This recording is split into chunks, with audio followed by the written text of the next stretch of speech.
Fala galera, tô com um canal de manhwa e vou postar vídeos com frequência lá, então se inscrevam lá para não perder nada, vou deixar o link do canal nos comentários. Um grupo de heróis está a caminho da sombria floresta em uma missão para libertar sua terra natal. Cada um deles empunha uma arma poderosa conhecida como Regalia Armas que concedem poderes além de qualquer capacidade humana. Assim, estão completamente preparados para enfrentar as bestas negras da floresta. No entanto, no instante em que chegam ao local, o motorista da carruagem é lançado para longe, sumindo no ar após ser atingido por uma das criaturas. Sem tempo para hesitação, o restante do grupo entra em ação, e o líder, Stefan, ordena que todos assumam formação e avancem direto para o covil das feras. O guerreiro que empunha uma espada curta começa a fatiar os monstros à sua frente com sua técnica de redemoinho, enquanto Stefan corta a cabeça de uma enorme serpente com um golpe preciso de sua lâmina. Contudo, mesmo decapitada, a serpente ainda tenta mordê-lo, forçando Alice a agir rapidamente e perfurar o olho da criatura com sua espada, encerrando a ameaça. Até o momento, a equipe tem se saído bem. Com todos os monstros mais fracos eliminados, eles seguem para o interior da caverna em busca do Senhor das Feras do Sul. Eventualmente, chegam ao centro da caverna e se deparam com Clevates da Luz do Luar. E quando o monstro faz uma entrada com aura pulsante, já dá para saber que vai dar ruim. Todos sentem a intensidade da presença da criatura, mas Stefan acredita que, com o poder da amizade, podem vencer qualquer coisa. Pois é, melhor esquecer isso. A amizade não vai salvar-los dessa vez. Depois de ver Clevates pintar as paredes com o sangue de Stefan, é de se perguntar se ser herói realmente vale a pena. Mesmo assim, o tanque do grupo acha que pode fazer melhor e salta no ar para atacar a criatura, mas é decapitado quase imediatamente. O resto do grupo começa a perceber que não tem chance em uma batalha direta, mas já é tarde demais para recuar ou se reagrupar. Clevates começa a bater-los um por um com sua cauda. Confusos, os heróis não entendem como ele se move tão rápido, até que Alicia percebe que os ataques vêm das sombras deles. Ela grita para que todos saltem, criando distância de seus próprios reflexos. Graças a essa sacada, Alicia consegue desviar do ataque e sobreviver, mas os demais não têm a mesma sorte. Um dos heróis sobreviventes crava sua lança no chão e tenta invocar um golem de terra, mas esquece que o solo ali está sob controle de Clevates. Assim, ele não consegue manter a invocação e várias lanças saem do chão, cortando seu corpo. O usuário de lança tenta investir com força bruta contra Clevates, mas enquanto luta, o monstro observa com desdém, questionando como criaturas tão fracas quanto os humanos conseguiram entrar em seu território. Em pouco tempo, ele elimina o restante dos heróis. A única sobrevivente é Alicia, que tenta se manter viva voando ao redor da criatura com sua espada. Ela finalmente consegue se aproximar o bastante para atacar o rosto de Clevates e aplicar um golpe direto. Mesmo assim, seu ataque mais forte mal arranha a pele do monstro. Clevates, por sua vez, continua absorto em seus pensamentos, tentando entender por que os humanos decidiram atacá-lo, especialmente após 1000 anos sem conflitos entre eles. Já que insistem em incomodá-lo, ele conclui que precisará de uma solução mais definitiva, mas antes precisa acabar com Alicia. Ele então decepa seus membros e a lança para a morte. Algum tempo depois, Clevates cai sobre o reino humano, tomado por vingança. Ele teria deixado os humanos em paz se não tivessem tentado conquistar suas terras. Segundo o que os heróis disseram antes de morrer, eles foram enviados pelo rei de Raien. Então, Clevates precisa ter uma conversa com esse rei. Os arqueiros do reino são alertados sobre a ameaça e rapidamente se posicionam, disparando flechas contra Clevates, o que, claro, não causa qualquer dano. Ainda assim, insistem em atacar como se isso fosse mudar algo. Inicialmente, Clevates pretendia ignorar os outros humanos, mas, já que estão o provocando, ele os massacra no caminho até o castelo. Os guardas começam a preparar o restante das defesas, lançando catapultas contra ele, mas nem isso tem qualquer efeito. Clevates atravessa as muralhas com facilidade. Dentro do castelo, um dos guardas corre para alertar o rei sobre o ataque de Clevates. Mas o monarca já escutou os estrondos e entende o que aconteceu. Seus heróis falharam. As armas de Raien ainda não são poderosas o suficiente. Ele entende que Clevates provavelmente veio atrás dele e não vê sentido em fugir a criatura, o caçaria de qualquer forma. Mesmo prestes a morrer, o rei decide selar a forja para que as chamas de Raien nunca se apaguem. Enquanto isso, Clevates observa que os humanos no castelo são muito mais fracos do que os que o atacaram antes. A princípio, achou que fosse por falta de treino especial, mas ao ser atingido por balistas feitas de metal de Raien, começa a suspeitar que a força dos heróis vinha de suas armas. Relembrando, percebe que, embora o golpe de Alicia não tenha causado dano significativo, sua espada deixou uma marca em seu chifre, algo que não deveria ser possível. Mesmo que humanos sejam como insetos para ele, um inseto com ferrão ainda pode ser perigoso. Clevatis decide descobrir o segredo por trás disso. Nas profundezas do castelo, o rei verifica a forja de Raien, mas as paredes começam a tremer. Ele entende que Clevatis está próximo e apressa-se para selar o local. Poucos instantes depois, Clevatis arranca o teto do castelo e, ao avistar o rei, o confronta diretamente. O rei tenta manter a compostura e exige respeito, mas Clevatis o interrompe, dizendo que, se quisesse, poderia exterminar toda a raça humana num piscar de olhos. E não apenas o povo de rei em Clevatis poderia facilmente ir atrás dos habitantes dos reinos vizinhos também. Ele já poderia ter matado o rei há muito tempo, mas percebe que, mesmo se fizesse isso, outro rei surgiria eventualmente e tentaria perturbar suas terras novamente. Por isso, decide dar ao rei de Raien uma única chance de se explicar. Ele quer entender por que foi atacado, por que aqueles heróis foram enviados ao seu território. Mas, em vez de apresentar uma justificativa razoável, o rei cospe na cara da criatura figurativamente, dizendo que uma besta como ele jamais entenderia a ambição humana. Era tudo o que Clevatis precisava ouvir. Sem mais palavras, ele decepa a cabeça do rei e começa a formular planos para erradicar a humanidade do mundo. Contudo, ao sair da cidade destruída, Clevatis ouve o choro de um bebê. A mãe da criança havia sido esmagada por destroços, mas mesmo diante da cena trágica, Clevatis não sente nenhum pingo de empatia. Ele vira as costas e decide continuar. Mas então, com as últimas forças, a mãe chama por ele e implora que salve seu filho. A ousadia da mulher o surpreende. Ele lembra a ela que foi ele quem trouxe ruína ao reino e que está decidido a exterminar todos os humanos. Então, por que salvaria justamente uma criança humana? A mãe compreende o ódio da criatura, mas insiste, o bebê não fez nada de errado, o mal dos adultos não deve recair sobre os inocentes. Clevatis não vê valor em discutir a inocência de um bebê. Para ele, todos os humanos são iguais, mas curioso, decide jogar com as palavras. Pergunta à mulher se ela é capaz de provar que a criança vale a pena ser salva. Sabendo que vai morrer e que não há como convencer o monstro, a mulher jura que, se ele der uma chance, um dia verá por si mesmo o valor daquele bebê. Pouco depois, ela morre. Clevatis parte sem se abalar, mas, tempos depois, retorna. Algo naquelas palavras ficou em sua mente.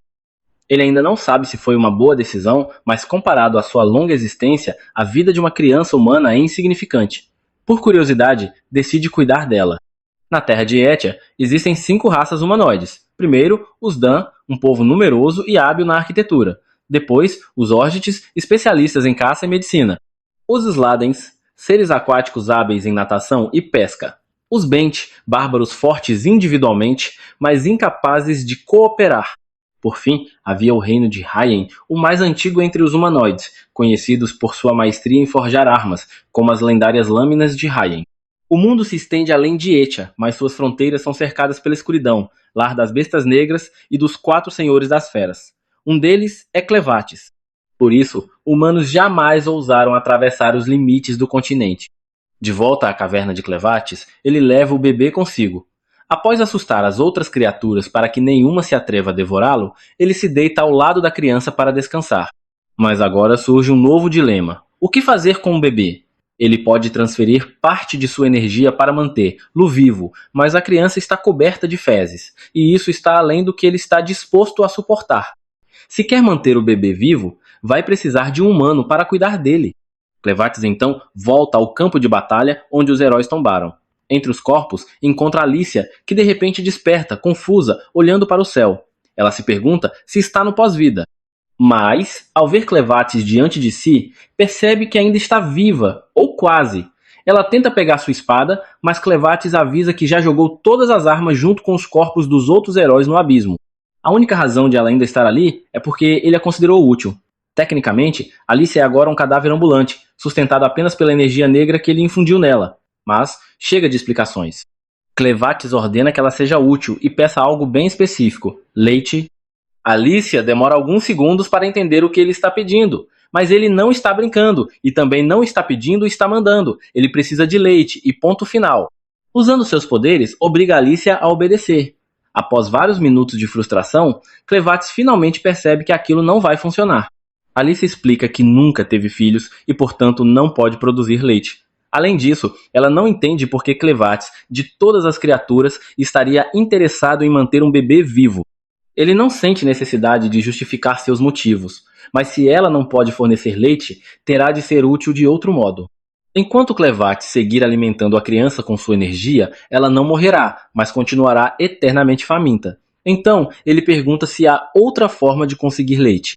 Sob influência da energia sombria, Alicia não pode desobedecer. Ela diz que ele precisará de uma mulher lactante e uma ama de leite para alimentar o bebê. Mas, para isso, ele teria que ir até uma cidade humana, e com sua aparência atual, causaria pânico imediato. Diante disso, Clevat decide assumir uma forma humana para se infiltrar.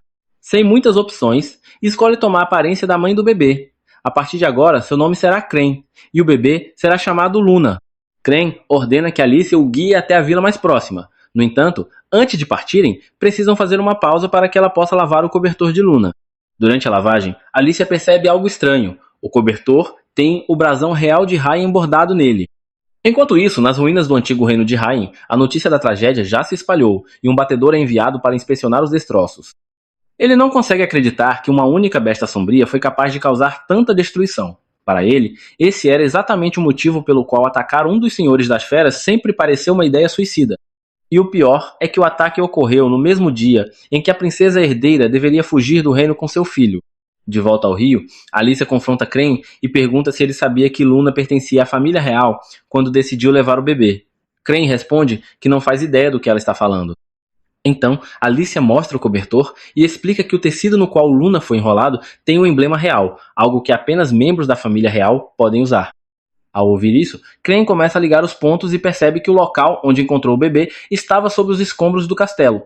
Portanto, faz sentido que Luna seja da realeza. Mas, para ele, isso não muda absolutamente nada em seus planos. Alicia insiste e pergunta o que ele quis dizer com escombros do castelo. Crane, sem rodeios, revela que destruiu o reino de Hyen e matou o rei na noite anterior.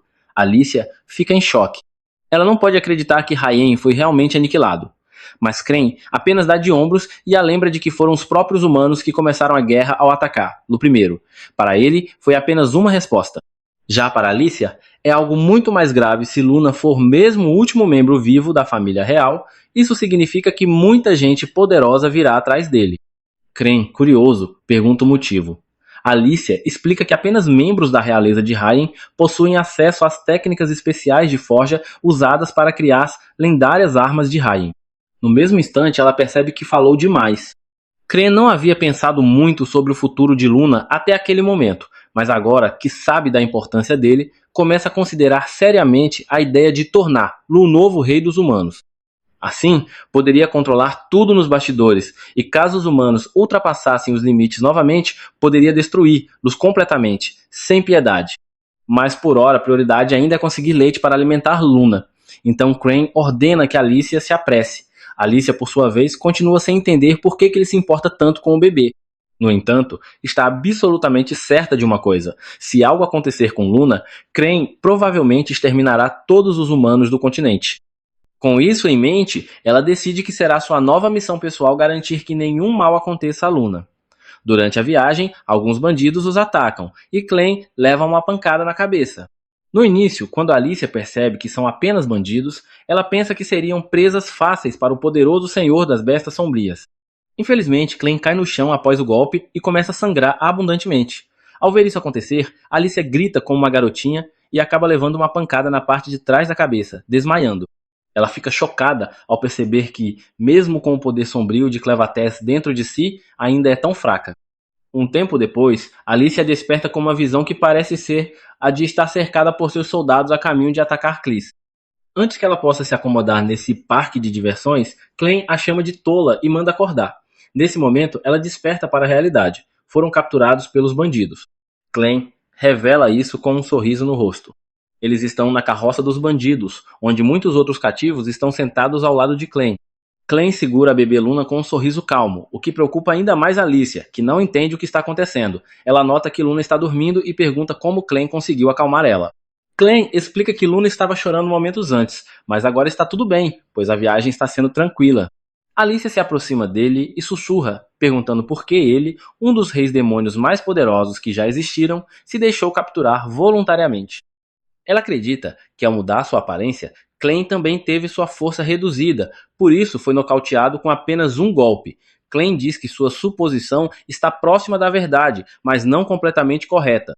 Ele explica que a forma como mudou sua aparência também deixou seu corpo tão frágil quanto o de um humano, o que ele não sabia. Por isso, quando foi surpreendido com um golpe por trás, foi derrubado.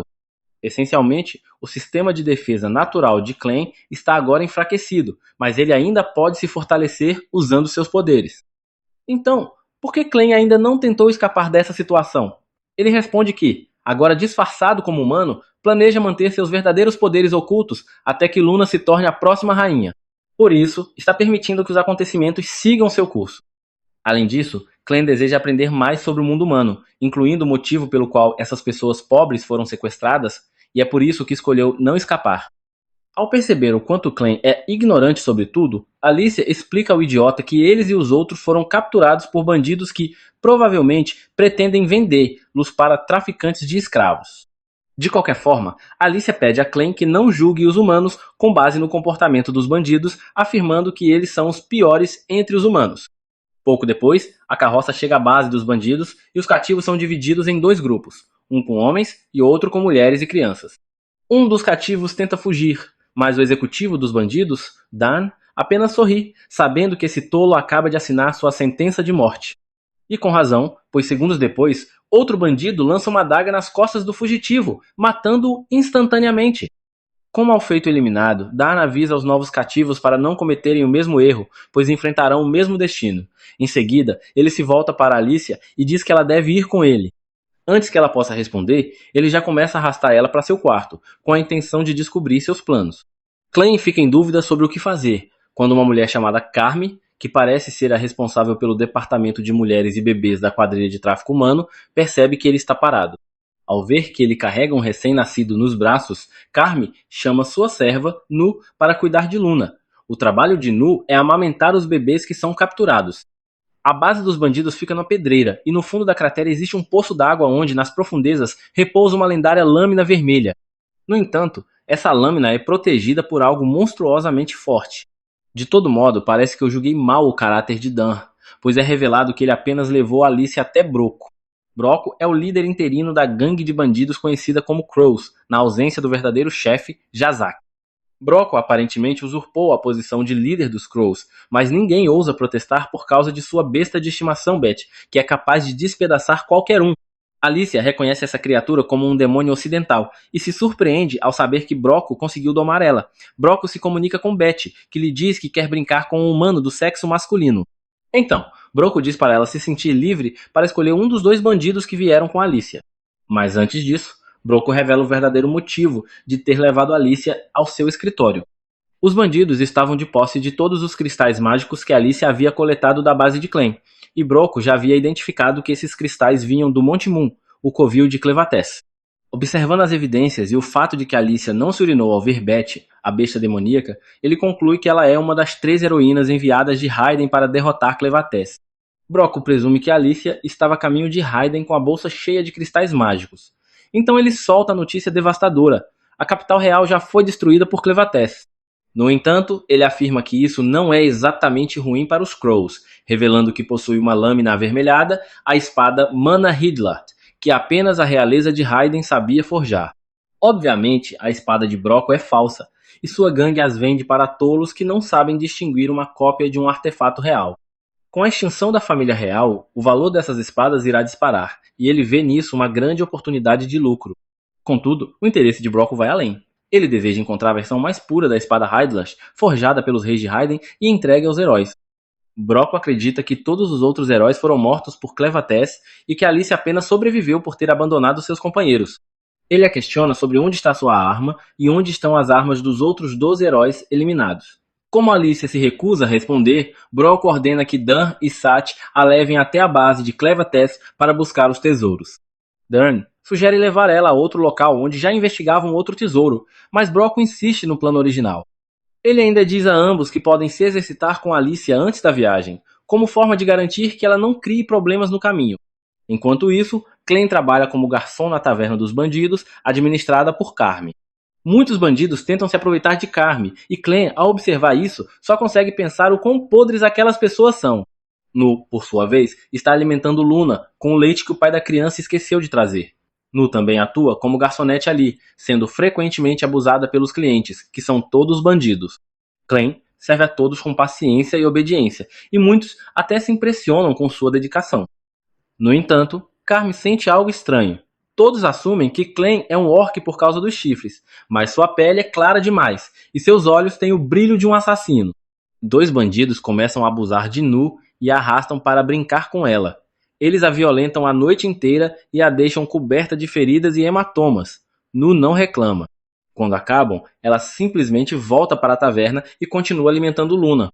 Os dois bandidos que a machucaram começam a se sentir fracos e tontos até que são literalmente apagados da existência. Clem foi o responsável, fazendo justiça por Nu. Quando ela volta para alimentar Luna, encontra a criança nos braços de Clem. Ela não sabe o que ele fez com os dois homens e só se importa em alimentar o bebê. Ela pega Luna e o leva para um galpão para amamentar ele. Clem se senta com ela e pede para que conte sua história. Ele quer saber se ela também é parte dos Crows e o que fazem exatamente. Nu hesita, mas Clem a encoraja a apenas continuar falando. Ela revela que cresceu naquele lugar. Sua única identidade é ser parte dos Crows. Nunca conheceu o pai, e sua única referência de família era sua mãe. Mas mesmo assim, ela nunca viu o rosto da mãe, apenas suas costas. Sabia que sua mãe era uma escrava porque a espionava sendo abusada por homens. Quando tinha 12 anos, sua mãe desapareceu. Nu não sabe se ela morreu ou fugiu. Tudo o que lembra é de estar jantando quando os homens vieram e a espancaram. Nos anos seguintes, sua vida virou um inferno. Percebeu então que sua mãe havia sido seu escudo todo aquele tempo. Apanhava todos os dias e acabou vivendo como um animal até conhecer Carme. Carme lhe disse que, se ela satisfizesse os homens, eles parariam de machucar ela e ficariam contentes. Nu decidiu seguir esse caminho. Ela aprendeu a agradar os homens, mesmo não sendo como Carme.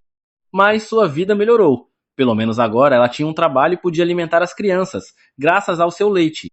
Clem pergunta por que ela tem leite se não tem filhos, e ela revela que ficou grávida, mas o bebê nasceu morto. Enquanto carregava a criança, isso lhe dava esperança de continuar viva.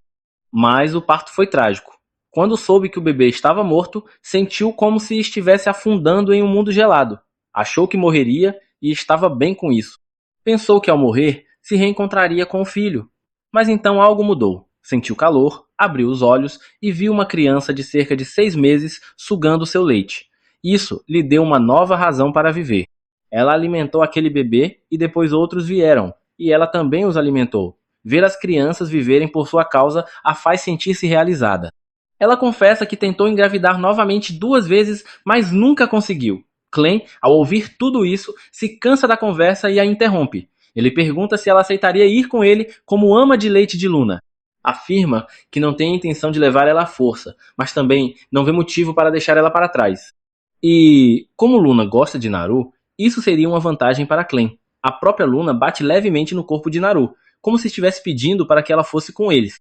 Clem, então, oferece novamente a escolha. Ela quer seguir com ele como ama de leite de Luna, ou vai continuar ali, permitindo que aqueles desgraçados façam com ela o que quiserem? Naru reconhece que é uma proposta tentadora. No entanto, seria ingênuo aceitar imediatamente, já que, ao que tudo indica, Clem também é um escravo. Ela diz que gostaria que fosse diferente, mas não poderia seguir ele. Sua justificativa é que ele também está preso àquela vida e que ela ainda tem outras crianças para alimentar e manter vivas. Com isso, ela lhe devolve Luna e vai embora.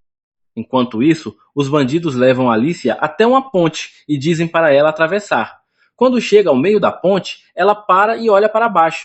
Eles acham que ela está pensando em se jogar e zombam, dizendo que não sobreviveria à queda. Mas Alicia não está pensando em se matar, ela está olhando para o rio abaixo e consegue ver pedras preciosas dentro da água. Ela sabe exatamente o que aquilo significa. Antes que pudesse expressar o que pensava, os bandidos dizem que aquele é o rio onde o lendário herói Cord morreu. Alicia também reconhece o lugar imediatamente. Então, um dos escravos se voluntaria para entrar no rio. Ele diz que, se conseguir pegar o que eles querem, ele e a esposa devem ser libertados. A esposa dele o incentiva, lembrando aos bandidos da promessa. Mas assim que o homem pula na água, monstros emergem e o devoram diante de todos. Alicia sabia que os bandidos não cumpririam com a palavra. Aquele lugar era conhecido como LB Shaft, uma região infestada de monstros que invadiram o mundo há 300 anos após uma grande inundação. Dentro daquele rio está escondida a espada lendária, Arventis. Os bandidos queriam que alguém a recuperasse, mas isso é virtualmente impossível. Ela os chama de desgraçados, pois sabiam que o rapaz morreria e nem sequer amarraram bem a corda de segurança. Eles a repreendem, dizendo que ela não está ali para dar conselhos. E então, o homem encarregado de espancar ela surge diante dela. O nome dele é Pedro e ele pula na ponte com intenções repulsivas, dizendo que vai arrancar suas roupas e humilhar ela. Mas antes que consiga se aproximar, Alicia quebra o próprio pulso para soltar a mão e toma a espada dele. Em seguida, corta a corda da ponte e se joga para baixo, mergulhando no abismo. Enquanto cai, murmura para si mesma, confiando nas palavras de Clem, que disse que ela não morreria. E então, resta a pergunta: será que ela sobreviverá? O corpo de Alicia está completamente esmagado e desfigurado por causa da queda. Os dois bandidos que estavam acima ficam apavorados com a possibilidade de Broco descobrir o que aconteceu e descontar neles. Por isso, decidem descer até onde ela caiu para confirmar se Alicia realmente saiu desse mundo para sempre. Enquanto isso, Alicia recobra a consciência e percebe que Clem de fato a transformou em uma morta-viva. No momento, ela só consegue mover o olho esquerdo e está paralisada do pescoço para baixo. Ela se pergunta se ficará paralisada para o resto da vida. De qualquer forma, decide não mover o músculo para que os bandidos pensem que está morta. Mas de repente, os vasos sanguíneos próximos aos seus olhos se mexem sozinhos e formam o rosto de Clem ou Clevites, que aparece ali apenas para chamar ela de idiota por ter perdido tanto sangue. Alicia não entende o que Clem está fazendo ali e por que ele assumiu essa forma de um cachorrinho flutuante. Clem explica que sua aparência depende da quantidade de sangue mágico presente no corpo de Alicia. E como ela é útil para ele, Clem está disposto a forçar esse sangue mágico para dentro dela, garantindo que, enquanto ela tiver esse sangue, se recuperará completamente, exceto pelas partes do corpo que se desprenderam de forma definitiva. Diante disso, Alicia pergunta por que ele não está a curando mais, e Clem diz que está apenas tirando um momento com ela porque quer que ela lhe faça uma pergunta. Clem informa que encontrou uma ama de leite para Luna, uma integrante do grupo dos bandidos chamada Nu. Ele admite que sua compreensão do mundo humano é limitada, mas acredita que Nu está sendo molestada e abusada, por isso ofereceu a ela a chance de escapar com eles. No entanto, o que mais o perturba é o fato de Nu ter recusado sua proposta sem pensar duas vezes. Isso ele não consegue entender. Ele pergunta a Alicia por que Nu preferiria ficar nesse inferno, e Alicia arrisca dizendo que talvez Nu os veja, tanto Clem quanto Luna, como escravos, e escravos não têm o direito de partir. Por isso, quando Clem fez a proposta, Nu nem sequer considerou que poderia haver uma chance real de fuga. Clem compreende e pergunta o que deve fazer para convencer ela a ir com ele. Alicia sugere que a forma mais direta seria eliminar todos os bandidos, mas Clem recusa porque isso comprometeria sua missão de permanecer disfarçado. Assim, ele ordena que Alicia faça isso por ele. A ideia faz sentido, pois ninguém desconfiaria se uma heroína como ela exterminasse um grupo de bandidos. Alicia hesita, achando que não tem o que é necessário, mas Clem não aceita um não como resposta. Ele é direto, ela precisa concluir a missão antes da próxima vez que Luna sentir fome. Após isso, ele força todo o sangue mágico de volta ao corpo dela, fazendo-a se contorcer como se estivesse dançando break e restaurando seu corpo à forma perfeita. Enquanto isso, vários bandidos descem e ficam atônitos, confusos e assustados ao ver aquela heroína semi-morta se reerguendo com uma dança inexplicável. Alicia tenta recuperar o fôlego, enquanto sente dores intensas cada vez que seus ossos quebrados se reconectam. Broco, o chefe, não faz ideia do que está acontecendo, mas ordena que capturem Alicia e quebrem os membros dela dessa vez, para garantir que ela não tente escapar novamente. Quando o primeiro bandido se aproxima, Alicia o deixa esfaquear seu braço sem reação, apenas para em seguida dar um soco nele, pegando sua espada e a venda de olho antes. Com essa espada, ela corta suas próprias algemas e coloca a venda no olho, preparando-se para a batalha. Enquanto isso, Clem procura por Nu novamente, prometendo a Luna que dessa vez convencerá a garota a se tornar sua ama de leite. Caso Luna esteja preocupada com Alicia, Clem a tranquiliza dizendo que a heroína ficará bem, já que é a única humana que conseguiu arranhar seus chifres durante a batalha. Em outro ponto, Carme repreende Nu por não ter limpado a bagunça na cozinha. Ela percebe que Nu está estranhamente feliz, mesmo tendo sido agredida, e suspeita que algo tenha acontecido. Nu responde que está apenas curiosa sobre como é o mundo lá fora, já que nunca saiu desse inferno desde que nasceu. Carme começa a suspeitar que ela quer fugir, mas Nu afirma que não, que é só curiosidade. De forma ingênua, ela acaba revelando que alguém lhe ofereceu essa oportunidade e admite, sem pressão alguma, que foi um escravo.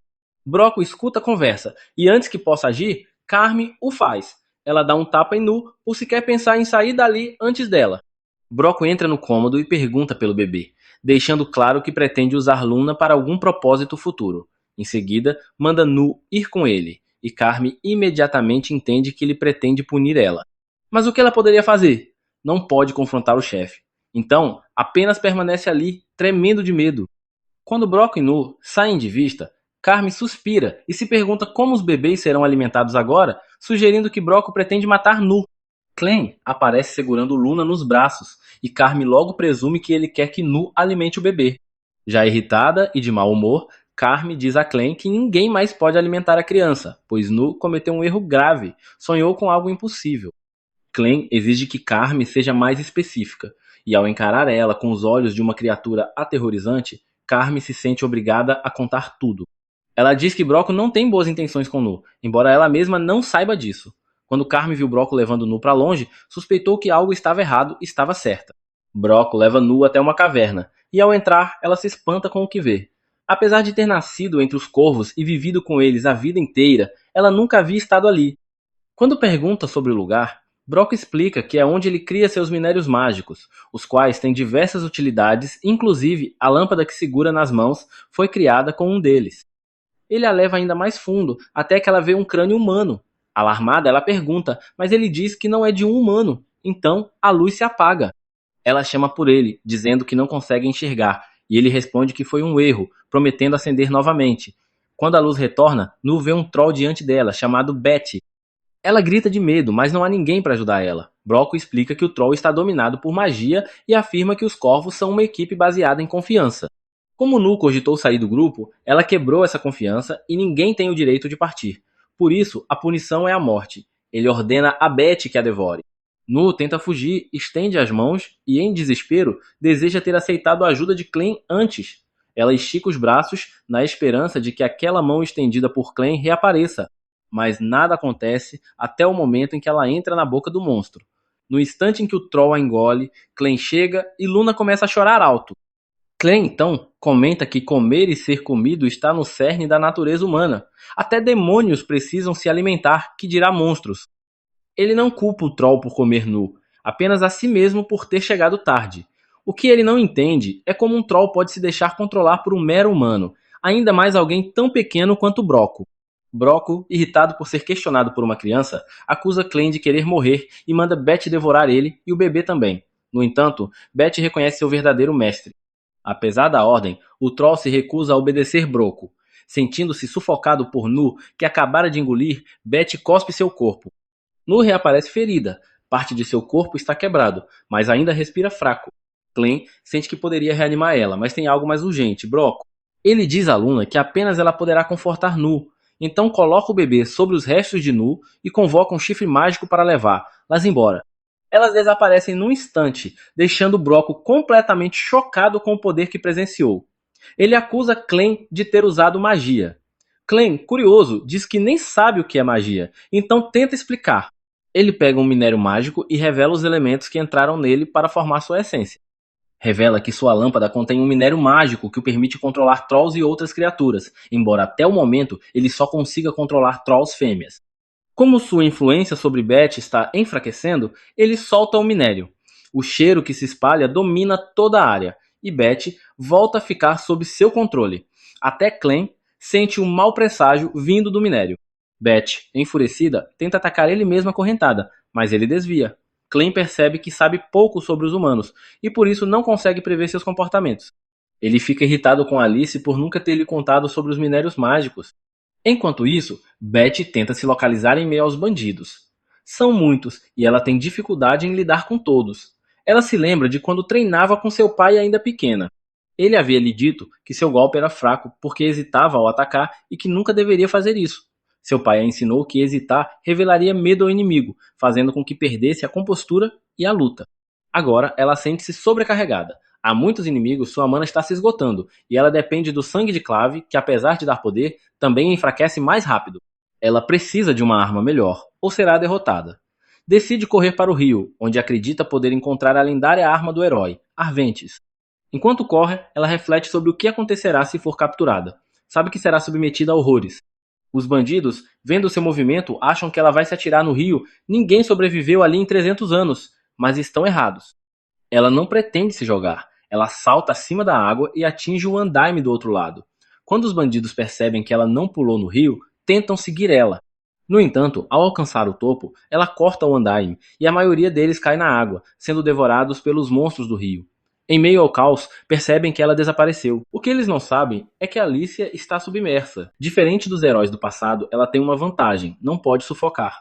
Ela preparou sua respiração antes do salto e pretende se manter invisível aos monstros enquanto afunda no fundo do rio, onde a arma lendária espera. Mas será que ela vai conseguir? Enquanto o barril afundava até o fundo do lago, a pressão da água começou a causar dor intensa em Alicia. Mesmo que não pudesse morrer, ela ainda sentia uma dor imensa, mas continuava suportando até que avistou a lendária espada. Grande parte de seu corpo já estava dormente devido à falta de oxigenação, mas ela insistia em nadar em direção à espada. No momento em que estava prestes a pegar ela, um olho gigantesco se abriu, revelando que tanto ela quanto a espada não estavam realmente no fundo do lago, mas sim sobre um monstro colossal. Desesperadamente, Alicia tentou agarrar a espada, esperando que seu poder aumentasse suas habilidades o suficiente para que conseguisse sobreviver. O monstro então a engoliu inteira junto com a espada. Com seu último fio de força, ela conseguiu segurar ela.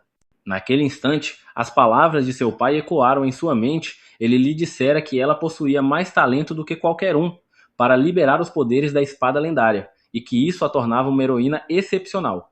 Essa lembrança deu a Alicia o impulso de que precisava para continuar lutando, e ela conseguiu sair pela boca do monstro. Seu estômago havia sido dilacerado por uma mordida, e ela começou a perder muito sangue, sangue mágico purificado. Mas, sendo meio humana, meio zumbi, ela ainda permanecia consciente, concentrando-se em liberar as habilidades da espada. Ao conseguir absorver o mana da espada, Alicia balançou para baixo com tanta força que gerou propulsão suficiente para impulsionar ela para cima. Segundo ela, a espada possuía habilidades semelhantes às de peixes aquáticos, o que a tornava perfeita para batalhas submersas. Então, ela se perguntou como o antigo herói lendário havia perdido tal arma. Supôs que o herói deve ter sido derrotado por aquela besta colossal de alguma forma. Talvez a criatura fosse um demônio ancestral. Naquele mundo, demônios colossais viviam há dezenas de milhares de anos e gostavam de permanecer escondidos. Provavelmente, devido à escavação de magia, aquela besta demoníaca adormecida foi desenterrada, e o herói lendário, sem saber que aquele lago era o covil da criatura, acabou sendo vítima dela. Em todo caso, Alicia continuou a balançar a espada e nadar em direção à superfície, quando notou muitos cadáveres frescos na água, mortos por monstros menores. Ela, porém, não se preocupou com eles, era muito mais forte e literalmente cortou caminho até emergir, finalmente, à superfície. Ao sair da água, Alice encontrou os dois líderes dos bandidos esperando por ela. Eles notaram que ela empunhava a espada do tesouro, mas ainda assim cogitaram atacar ela, como se não tivessem um único neurônio funcionando. Antes que pudessem fazer qualquer coisa, porém, a besta colossal também emergiu, usando seus tentáculos semelhantes aos de um polvo para devorar qualquer humano que encontrasse. Com a ajuda da espada, Alicia conseguiu se defender, mas sabia que não conseguiria enfrentar aquela criatura sozinha. Ela decidiu deixar que o monstro matasse todos os bandidos e começou a se afastar da cena quando os líderes a chamaram, suplicando por suas vidas. Prometeram fazer tudo o que ela mandasse e garantiram que abandonariam o grupo dos corvos. Mas Alicia conhecia muito bem esse tipo de gente e sabia que esses vermes não perderiam uma chance de trair ela se pudessem. Então ela seguiu seu caminho e o monstro fez o resto, obrigando os bandidos a deslogarem daquele mundo de forma permanente. Apesar disso, Alicia, como heroína, não pôde deixar de se preocupar por deixar um monstro tão devastador à solta. Contudo, por ser uma criatura aquática, ela achava improvável que a besta deixasse sua área. De qualquer forma, ela havia eliminado todo o grupo de bandidos, conforme fora ordenado por Clem, e agora se perguntava o que deveria fazer a seguir. Foi então que Clem falou com ela por meio da conexão mágica de sangue, perguntando se ela havia completado a missão. Pela forma como o fluxo de sangue dela estava agitado minutos atrás, Clem assumiu que o trabalho fora concluído. Mas, ao notar os ferimentos que ela havia sofrido, entendeu que ela deve ter enfrentado dificuldades. Alicia ficou incrédula com a audácia dele. Disse que, ao invés de ficar parado, Ele deveria ter ajudado ela, contando que se meteu em uma tremenda enrascada com um demônio colossal. Ao ouvir isso, Clem pediu desculpas, alegando que estava ocupado lidando com sua própria confusão, o que surpreendeu Alicia. Ela nunca imaginou que o mais poderoso rei demônio teria qualquer dificuldade. Clem explicou que sua forma humana estava limitando seus verdadeiros poderes, mas o problema principal eram os truques baratos e desconhecidos que os humanos estavam usando contra ele. Ele estava irritado com Alicia por ela ter mantido a existência da magia em segredo, por isso disse que iria punir ela. Clem já havia acabado com Betty, e o mestre dela, Broco, fugia desesperadamente até esbarrar no corpo de Nu. Quando se virou, encontrou Luna sentada ao lado de Nu. E como vilão que era, decidiu sequestrar Luna. Enquanto isso, Alicia corria para lá, convocada imediatamente por Clem. E não é como se Alicia pudesse desobedecer a qualquer uma das ordens de Clem. De qualquer forma, antes de chegarem à parte do castigo, ela pergunta a Clem o que é aquela fumaça vermelha, mas ele não responde. Em vez disso, pergunta sobre a espada, e Alicia se recusa a entregar ela, dizendo que passou por dificuldades demais para conquistar ela. Clem, sem insistir, então responde sua pergunta anterior. Explica que aquela fumaça reduz os sentidos dos Jinkind, e por isso ele está tendo dificuldades em localizar Luna. Ele tem a opção de voltar à sua forma original para dispersar aquela fumaça, mas teme que isso faça a caverna desabar. Assim, ele ordena que Alicia resolva esse problema, já que ela sabe o que é magia. Alicia explica que, embora entenda o que é magia, não é capaz de usar ela. Clem não consegue acreditar no quão inútil ela é como heroína. Alicia, por sua vez, o culpa por ter matado os outros 11 heróis, dizendo que alguns deles sabiam usar magia. Clem a ignora completamente e começa a vasculhar a caverna por conta própria. Alicia o acompanha e pergunta o que ele faria se Broco já tivesse machucado Luna. Clem responde que, se isso acontecesse, seu interesse pelo mundo humano acabaria o que era uma ameaça clara de que ele destruiria toda a humanidade. Portanto, eles precisavam encontrar Luna antes que Broco fizesse algo com ele, ou milhões de inocentes sofreriam as consequências. Sabendo que Luna era a única coisa impedindo a destruição total da humanidade, Alicia não tinha outra opção senão encontrar o menino. Ela começa a caminhar ao lado de Clem em busca dele e avista um rastro de sangue. Ao examinar, percebe que é sangue humano e pergunta a Clem se Nu estava ferida. De fato, Nu estava machucada e sangrando, mas Clem disse que conseguiu estancar o sangramento por um tempo, embora soubesse que isso não duraria muito.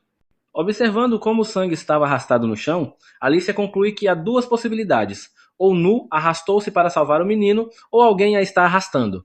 No entanto, a resposta é a segunda, mas não do jeito que ela imaginava.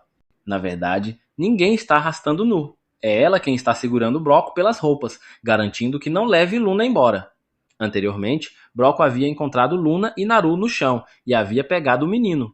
Tentando proteger ele, Nu segurou-se firmemente às roupas de Broco, impedindo-o de fugir.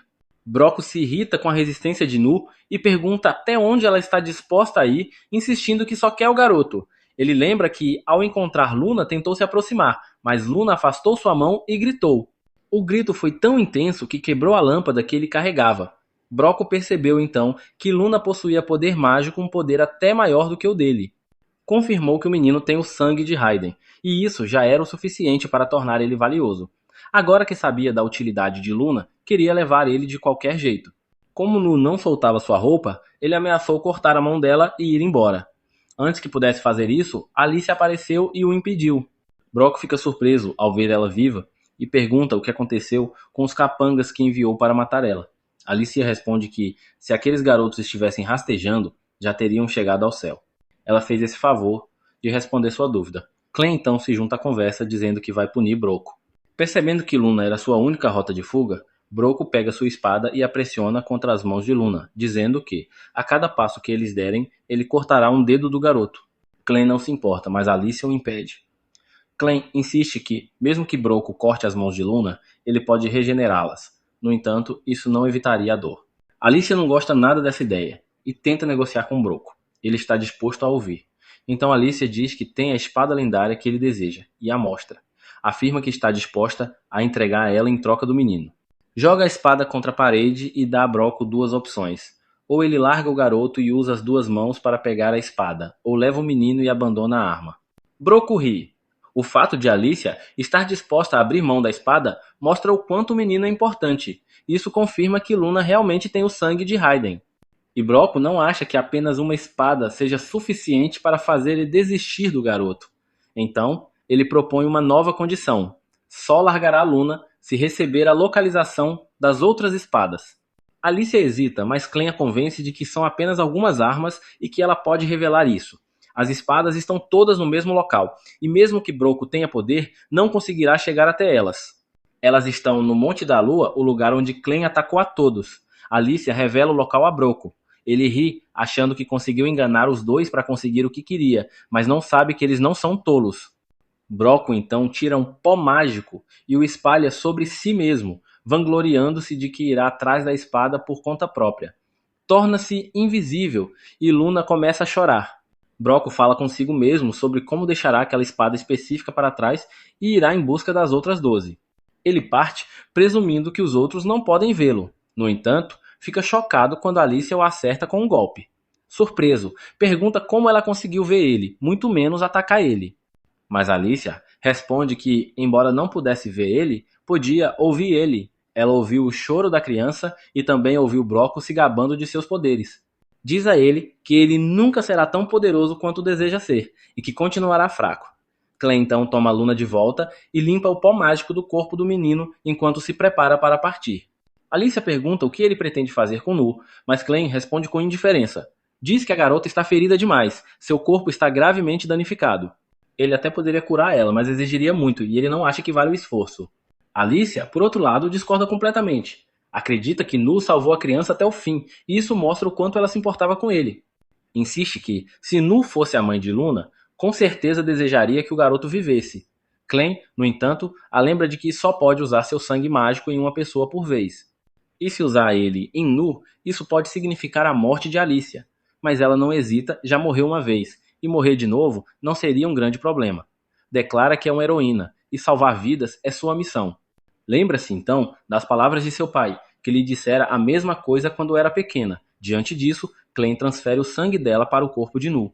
Nu desperta, surpresa por ainda estar viva. Pergunta a Clem se foi ele quem a salvou, mas ele responde que não. Diz que foi Alicia quem tomou a decisão, e que se ela quiser agradecer alguém, deve agradecer a heroína. Ele comenta que, por mais forte que Alicia seja, ela ainda é humana, e logo acordará.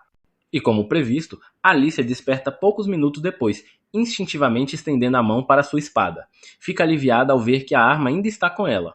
Clem entrega Luna a Nu e a chama por um novo nome, Nuru. Diz que ela renasceu e por isso seu nome deve mudar. Agora ela deve seguir ele. Nuru segura Luna contra o rosto com carinho, sorrindo com ternura, enquanto pensa sobre a jornada que está por vir. Espera não se tornar um fardo. A jornada de 3 pessoas agora se transformou na jornada de 4. Como será que isso funcionará daqui para frente?